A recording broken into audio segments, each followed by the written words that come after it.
connaissez votre genre, connaissez votre personnalité. Vous pensez que c'est vrai, pas vrai? Je veux dire, il y a définitivement une variation de personnalité Mhm. entre les sexes, si c'est de cela qu'il parle. Ou à moins qu'il ne parle de genre dans le sens éveillé, comme si vous étiez l'un de vos 72 genres, auquel cas, non, je ne serais pas d'accord. Mais oui, il y a des choses chez les hommes et les femmes qui sont extrêmement cohérentes et que les gens ne veulent tout simplement pas croire ou gérer. Comme des façons de percevoir les choses, comme la façon dont les hommes peuvent regarder dans le réfrigérateur et ne pas le voir. Vraiment? Je ne le savais pas. Vous obtenez...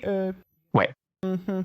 Les femmes perçoivent la couleur davantage et elles, je pense, elles sont capables de remarquer de nouvelles choses dans leur champ visuel, alors que les hommes cherchent où la chose est censée être.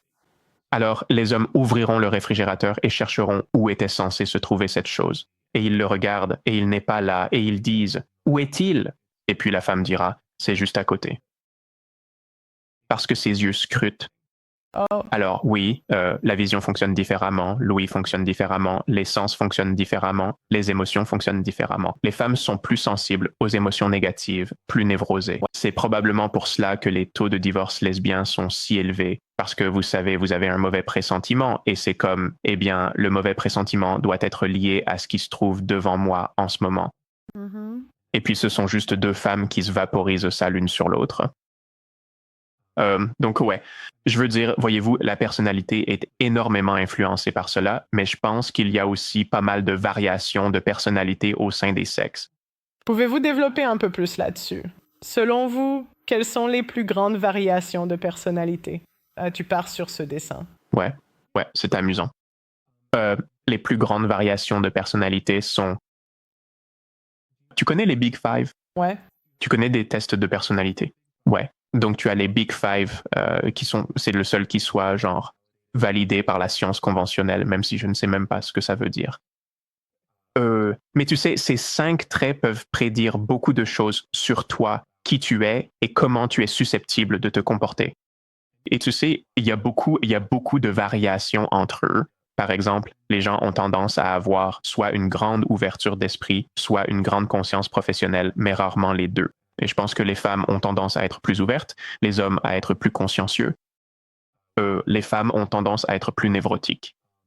Je ne suis pas sûr de savoir qui a tendance à être le plus extraverti, mais il existe d'autres tests de personnalité qui ne sont pas validés scientifiquement, quoi que cela veuille dire, mais je pense qu'ils ont quand même une certaine validité. Il y a le MBTI qui, selon moi, fait vraiment du bon travail pour te dire quel type de métier tu aimerais faire et donc dans lequel tu serais bon parce que tu aimes le faire. Ou que tu as plus de chances d'être bon parce que tu aimes le faire. Et puis il y a l'énéagramme. C'est un test célèbre, c'est plutôt quelque chose de spirituel. Et celui-là est associé aux 7 péchés capitaux plus 2 autres.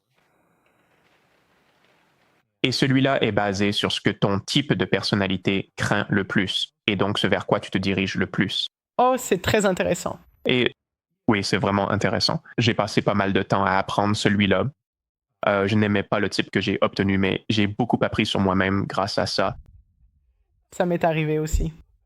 Vraiment? J'étais là, genre, ce test, c'est n'importe quoi. Pas celui-là, mais l'autre. Quoi, le Myers-Briggs? Celui-là, c'était le test de Jordan B. Peterson que j'ai passé il y a longtemps et j'étais en colère contre ma réponse. Qu'est-ce que tu as eu que tu n'as pas aimé? Je n'ai pas aimé. Je suis tombé bas. On m'a traité de paresseux. C'était comme si cela m'appelait à un niveau bas, comme je pense que c'était la conscience. Ouais. Et il a dit que j'étais très... Certains d'entre eux ne me dérangeaient pas. Il disait que j'étais très extravertie, genre 98e percentile. C'est logique. J'ai toujours été comme ça. Mais le... Oh mon Dieu. J'étais tellement... Je me souviens juste d'avoir été énervée parce qu'il disait que j'étais paresseux et je me suis dit, je ne suis pas paresseux. Pearl... Non, tu ne le fais pas. Tu n'as pas l'air paresseux. Pearl est loin d'être paresseuse. Vous voulez plus de maths? Rendez-vous sur itshowmath.com et abonnez-vous à la newsletter pour recevoir des infos exclusives et d'autres contenus.